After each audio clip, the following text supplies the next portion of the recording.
Gym में किया गया हर व्यायाम केवल शक्ति नहीं बढ़ाता, बल्कि आपके व्यक्तित्व को भी निखारता है। यह सिर्फ मांसपेशियों का खेल नहीं, यह आत्मनियंत्रण, समर्पण और निरंतरता की कला है। एस्थेटिक बॉडी बनाने के लिए शरीर के साथ साथ मन का संतुलन जरूरी है। हर रील, हर रेप आपकी इच्छा शक्ति को तराशता है और आपको आपके सर्वश्रेष्ठ स्वरूप के करीब लाता है। फिटनेस सिर्फ बाहरी रूप का नाम नहीं, यह भीतर से बदलने की यात्रा है। एक सही पोषण योजना हर वर्कआउट की रीढ़ है। प्रोटीन, कार्बोहाइड्रेट और आवश्यक माइक्रोन्यूट्रिएंट्स का सटीक संयोजन आपकी प्रगति की गति तय करता है। जब प्रयास लगातार और ईमानदार होता है, तो परिणाम खुद बोलते हैं। हर सुबह जब आप दर्पण में खुद को देखते हैं, तो महसूस होता है कि मेहनत व्यर्थ नहीं जाती। यह यात्रा केवल बॉडी बिल्डिंग की नहीं, यह आत्मसम्मान, आत्मप्रेरणा और आत्मविश्वास का निर्माण है। तो उठो, मेहनत करो और अपने शरीर को एक ऐसी कला बनाओ जिस पर तुम्हें गर्व हो, क्योंकि असली ताकत सिर्फ दिखने में नहीं, बल्कि बने रहने में होती है।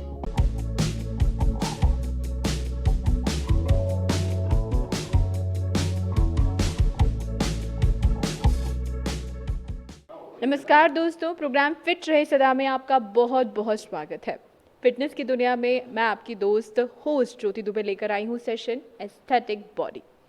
दोस्तों, पहले जो ज़माना था वो था ह्यूज बॉडी का। लोग सलमान खान से इंस्पायर होकर अपनी बॉडी को ह्यूज बनाते थे, लेकिन फिर आया ट्रेंड लीन बॉडी का, जैसे राजकुमार राव। लेकिन अब ट्रेंड है एस्थेटिक बॉडी का, जो कि रणबीर कपूर जैसे लोग भी फॉलो कर रहे हैं। तो आज हमारे साथ एक्सपर्ट है विजय सिंह जी। 15 सालों से फिटनेस एंड हेल्थ कोच हैं। आइए इनसे जानते हैं एस्थेटिक बॉडी के बारे में। एस्थेटिक बॉडी क्या है? एस्थेटिक बॉडी के बारे में मैं आपको बताना चाहूँगा कि well proportionate, we taper and well maintain body, hygiene body he aesthetic body कहलाती है। पहले की टाइम में जैसे आप बता रहे हैं कि बहुत ह्यूज बॉडी जो होती थी उसको बहुत ट्रेंड में था, क्योंकि कुछ सेलिब्रिटीज़ उसको ट्रेंड में लेकर आए। अभी ऐसा है कि हमको अगर एस्थेटिक बॉडी रखना है तो उसके हमारे पास बहुत सारे फ़ायदे हैं। जैसे कि हम उसको इजीली मेंटेन कर सकते हैं, हमें ज़्यादा एक्सरसाइज करने की ज़रूरत नहीं है, उसमें कुछ ड्यूरेशन की एक्सरसाइज करें और आप एस्थेटिक बॉडी इजीली अचीव कर सकते हैं। तो हम कोशिश करते हैं कि एस्थेटिक बॉडी लॉन्ग टर्म के लिए चलता रहे। ऐसा नहीं कि आपने बहुत बड़े मसल्स कर लिए फिर आप उसको कैरी नहीं कर पा रहे हैं तो आप वापस से डाउन हो गए, तो लोग बोलने लगे कि आप बीमार हो गए हैं, कि ऐसा हो गया है। तो इन सब चीज़ों को देखते हुए हमें एस्थेटिक बॉडी के लिए हमें वैसे एक्सरसाइज और वैसे न्यूट्रिशन को फॉलो करना है जिससे कि हम लॉन्ग ड्यूरेशन तक वैसा का वैसा बॉडी को हम खूबसूरत और वी टेपर और वेल प्रोपोर्शनेट और वेल मेंटेन अच्छा लीन मसल के साथ उसको कैरी कर सकें। तो चलिए हम जानते हैं किस तरह हम शुरुआत करने वाले हैं एस्थेटिक बॉडी के एक्सरसाइजेज से। हम सबसे पहले जब भी हम जिम या किसी भी फिटनेस सेंटर में हम इंटर करते हैं तो हमें सबसे पहले हमारी हाइजीन के ऊपर ध्यान रखना होता है। सबसे पहला इस चीज़ को हम प्रायोरिटाइज़ करें कि हमें हाइजीन पे काम करें। उसके बाद हम उसके जैसे ही हम जिम या किसी भी सेंटर में जाते हैं तो हम हमारी एक्सरसाइज स्टार्ट करने से पहले हमें वार्म अप करना होता है, जो कि हमारी body full body warm up होता है, neck to toe warm up होता है, जिससे कि हमारे ब्लड सर्कुलेशन में फ्लक्चुएशन होता है और जो हमारा ब्लड होता है वो हमारी बॉडी में हर जगह पहुंच जाए, हर मसल पे पहुंचे, जिससे कि हमारी बॉडी में इंजरी ना हो किसी भी तरीके के और हमारे जॉइंट्स वगैरह में किसी तरीके की इंजरी ना हो। इसलिए हमें सबसे पहले हमें वार्म अप करना होता है, neck to toe warm up होता है।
दर्शकों, देखा आपने कि एस्थेटिक बॉडी बनाने के लिए आपको सबसे पहले जो है वार्म अप की ज़रूरत होती है।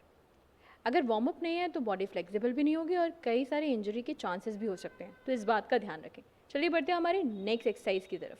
हम बात करने वाले हैं चिन अप्स की, जिसमें क्या कुछ होने वाला है ये हमें बताएंगे हमारे एक्सपर्ट विजय सिंह जी।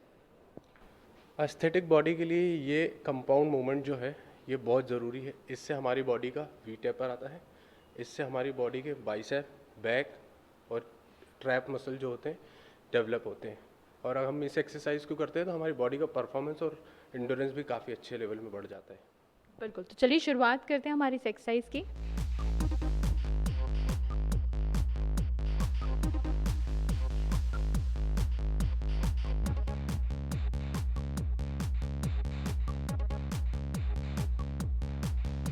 तो दर्शकों, अभी आपने देखी चिन अप एक्सरसाइज।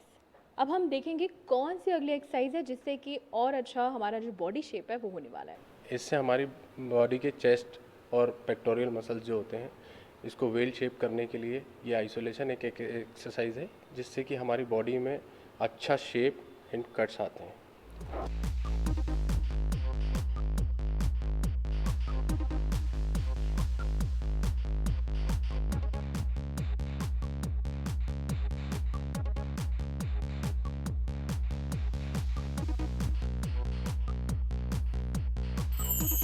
दर्शकों, अभी हमने देखी बैक फ्लाई एक्सरसाइज जिसमें कि चेस्ट पर वर्कआउट होता है।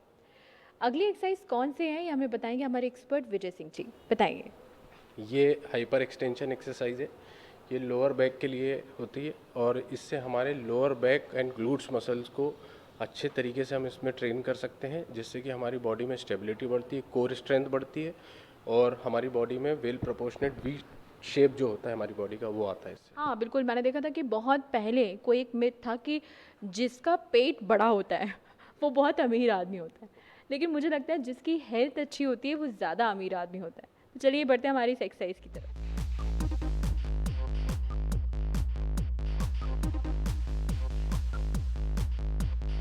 तो दर्शकों, हमने अभी देखी कि बैक एक्सरसाइज कैसे की जाए, फिर हमने चेस्ट पे ध्यान दिया, फिर लोअर बैक पे भी ध्यान दिया। तो मैं इस बात पे ये जानना चाहूँगी कि अगर मान लीजिए किसी व्यक्ति का पर्टिकुलर कोई बॉडी पार्ट बहुत ज़्यादा बड़ा है तो क्या उसे उसी पर ही ध्यान देना चाहिए? नहीं, ऐसा बिल्कुल नहीं होता है। आपको अपनी पूरी बॉडी को वेल प्रोपोर्शनेट करने के लिए सारे मसल को टारगेट करना होता है और आप इजीली इस एक्सरसाइज के थ्रू फुल बॉडी को टारगेट कर सकते हैं। ये स्पेशली फुल बॉडी के लिए बना होता है। ये देखा जाए तो पूरे जिम के अंदर सबसे मेन एक्सरसाइज होती है और ये वर्कआउट के फादर कहलाते हैं। ठीक है। ओके, डेड लिफ्ट करने वाले हम। तो चलिए चलते हैं हमारे अगली एक्सरसाइज की तरफ।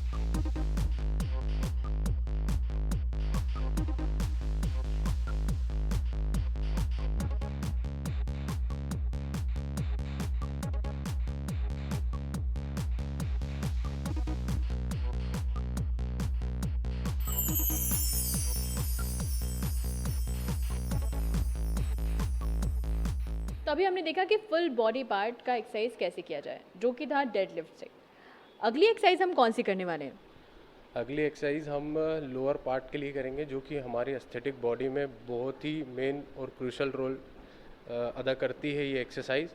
और ये एक्सरसाइज का ऐसा इम्पैक्ट होता है कि हम अपनी बॉडी के हार्मोनल भी इससे स्पाइक करा सकते हैं और हम अपनी बॉडी को अच्छा खासा इससे श्रेड कर सकते हैं। अच्छा खासा फैट परसेंटेज हम इस एक्सरसाइज के थ्रू डाउन कर सकते हैं। इसको कहते हैं स्क्वाट्स, जो कि हमारी फुल बॉडी फुल लेग्स के लिए काम करता है। ओके, तो अब हम करने वाले हैं स्क्वाट्स एक्सरसाइज।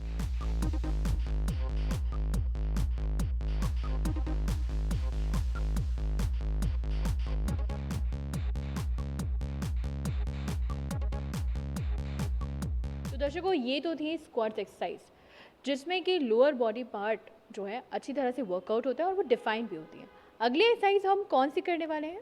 हम चेस्ट प्रेस करने वाले हैं। ये भी हमारे पेक्टोरियल और चेस्ट मसल के लिए कंपाउंड मूवमेंट होता है। जो हमने वो किया था आइसोलेशन मूवमेंट था, ये कंपाउंड मूवमेंट है।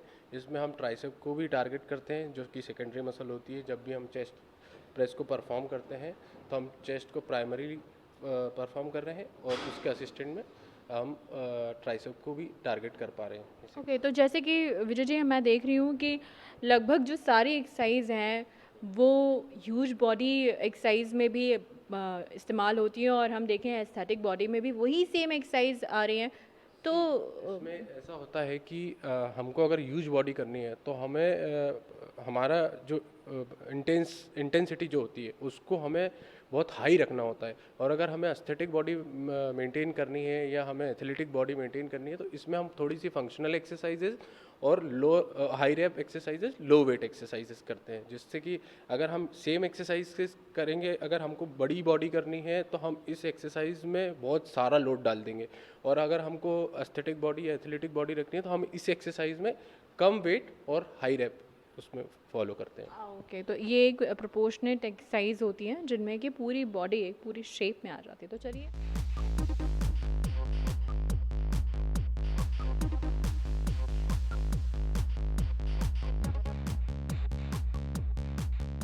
कपल गोल्स में सबसे बड़े जो गोल होता है वो ये होता है कि स्वस्थ रहना। तो देखा है हमने अक्सर जो कपल हैं वो सुबह सुबह मॉर्निंग वॉक पे जाते हैं, या फिर वो साथ में जिम जाते हैं, या फिर वो शादी से पहले ही वर्कआउट प्लान शुरू कर देते हैं और वो 3-4 महीने लगातार एक साथ वर्कआउट करते हैं ताकि वो शादी में प्रोपोर्शनेट लगें और फिट लगें। आप इस बात पर क्या कहना चाहेंगे? बहुत अच्छी बात है, कपल गोल हमें जिम बॉडी या फिटनेस बॉडी बनाना चाहिए, क्योंकि उससे हमें मोटिवेशन मिलता है, हम एक दूसरे को मोटिवेट कर सकते हैं इजीली, और हम उसके थ्रू हम अपनी बॉडी को अच्छा कर सकते हैं, हम अपनी हेल्थ को अच्छा कर सकते हैं। तो अगर कोई कपल ऐसा है कि वो उसको वर्कआउट करना है या उसको फिट होना है जिम से शादी से पहले, तो बहुत अच्छी बात है, इसको करना चाहिए और सबको करना चाहिए। मुझे लगता है शादी के बाद भी आप कपल गोल बनाइए, भाई शादी तक ही क्यों, शादी के बाद भी आप लोग प्लान कीजिए और साथ में वर्कआउट कीजिए या एक्सरसाइज कीजिए या जो भी आप करना चाहते हैं, योगा, वॉक।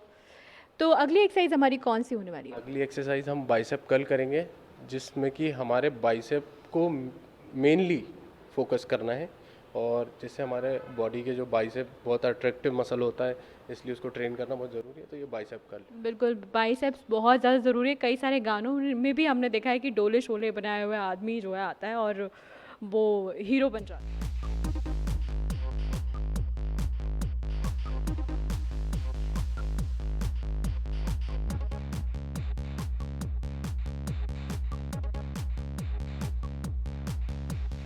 तो दर्शकों, हम अपने आखिरी एक्सरसाइज यानी फंक्शनल एक्सरसाइज की तरफ बढ़ रहे हैं। हम जानेंगे हमारे एक्सपर्ट विजय जी से कि इसमें क्या है ख़ास। Functional exercise multi joint exercises होती हैं, जिसके अंदर हम एक टाइम में काफ़ी सारे जॉइंट के थ्रू और काफ़ी सारे वेरिएशन के थ्रू हम एक बार में बहुत सारी कैलोरीज बर्न कर सकते हैं, बहुत सारे मूवमेंट्स कर सकते हैं। जैसे कि हम जंपिंग जैक्स वगैरह करते हैं, ये सब चीज़ें फंक्शनल एक्सरसाइज में आती है, जिससे कि हमारी बॉडी की कैलोरीज काफ़ी अच्छे लेवल में ख़त्म हो सकती है अगर हम एक अच्छे लेवल पे उसको परफॉर्म करेंगे। बिल्कुल, मुझे लगता है कि कैलोरी बर्न करना बहुत ज़रूरी है, क्योंकि हम नॉर्मल रूटीन में बहुत ज़्यादा कैलोरी इनटेक तो कर लेते हैं पर उसे बर्न नहीं कर पाते। अब इसी के साथ मेरे मन में एक सवाल आ रहा है कि जैसा कि लोग अपनी बॉडी बिल्ड करने के लिए, अपने मसल्स को बिल्ड करने के लिए प्रोटीन पाउडर लेते हैं, और कई बार ऐसे मार्केट में बहुत सारे फेक प्रोटीन पाउडर्स भी हैं जो कि उस तरह वर्क नहीं करते। आप क्या कहना चाहेंगे हमारे दर्शकों को कि किस तरह वो अपने बॉडी की नीड्स को घर में ही पूरा करें और नेचुरली पूरा करें? ये ऐसा टॉपिक है प्रोटीन पाउडर वाला कि मार्केट बहुत बिगड़ा हुआ होता है। इसमें कुछ ब्रांड्स होते हैं जो बहुत अच्छा तरीके से मार्केट को अच्छा प्रोडक्ट डिलीवर कर रहे हैं, बाकी कुछ ऐसे ब्रांड्स हैं जो उसकी डुप्लीकेसी वगैरह कर देते हैं, या कोई बीच का मीडिएटर उसकी डुप्लीकेसी वगैरह कर देता है।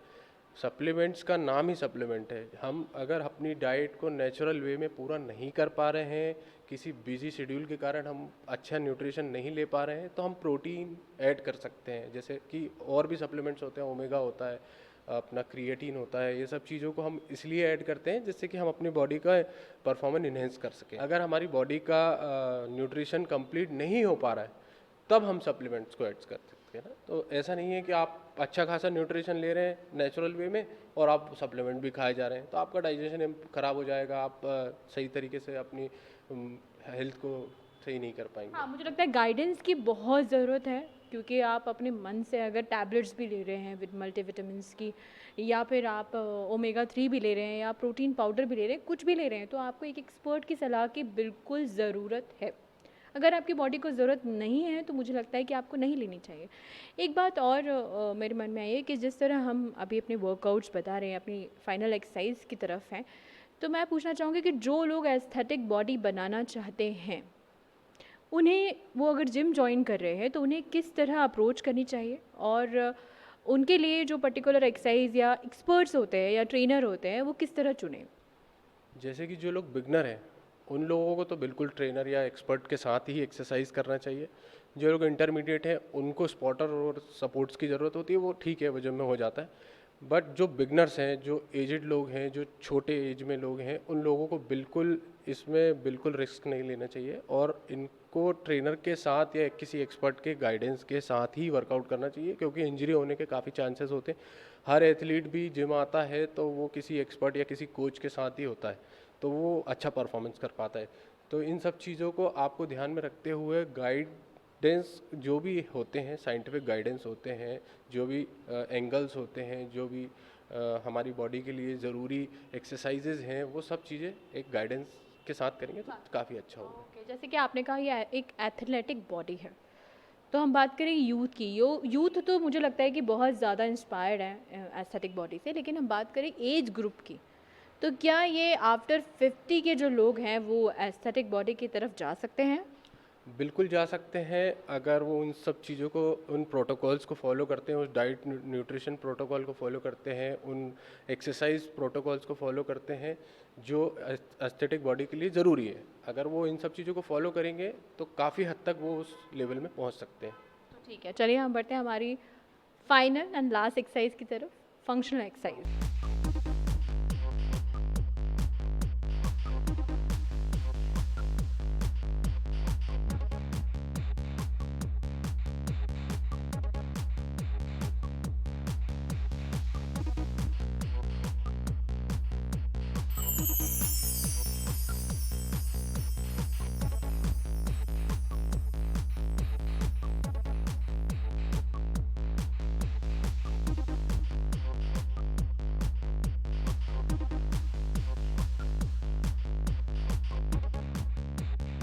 दर्शकों, हमने देखी अभी एस्थेटिक बॉडी बनाने के लिए कौन कौन से एक्सरसाइजेज बहुत ज़्यादा ज़रूरी होती है।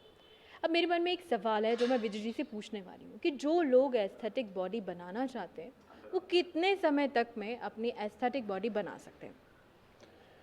ये थोड़ा कंट्रोवर्शियल होगा, बट अगर आप अच्छी एस्थेटिक बॉडी बनाना चाहते हैं तो कम से कम टाइम में बताऊंगा आपको, कम से कम 3 से 4 महीने लगते हैं, जिसमें कि आप 3 से 4% फैट कम कर सकते हैं अगर आप सारे प्रोटोकॉल फॉलो कर रहे हैं तो, है ना, जिम के भी और न्यूट्रिशन के भी। क्योंकि अगर कोई ट्रेनर या कोच आपके साथ 1 घंटे जिम के अंदर है, बाकी 23 घंटे आप अकेले हो, तो आपको उन सब चीज़ों को ध्यान में रखते हुए, न्यूट्रिशन को फॉलो करते हुए, सही टाइम पे सोते, स्लीपिंग के लिए, और सही टाइम पे खाना खाने का, सही टाइम पे आपको वॉक, जॉगिंग, जो भी आपकी एक्सरसाइज का टाइमिंग होगा वहीं उसी टाइम पे करेंगे तो आप 3 से 4 महीने, 5 महीने के अंदर ईजिली आप उस चीज़ को, टारगेट को अचीव कर सकते हैं। हाँ, तो मुझे लगता है 3 से 4 महीने कुछ ज़्यादा नहीं है, बहुत कम है कि आप अपने आप को फिट बना लें और शेप बना लें।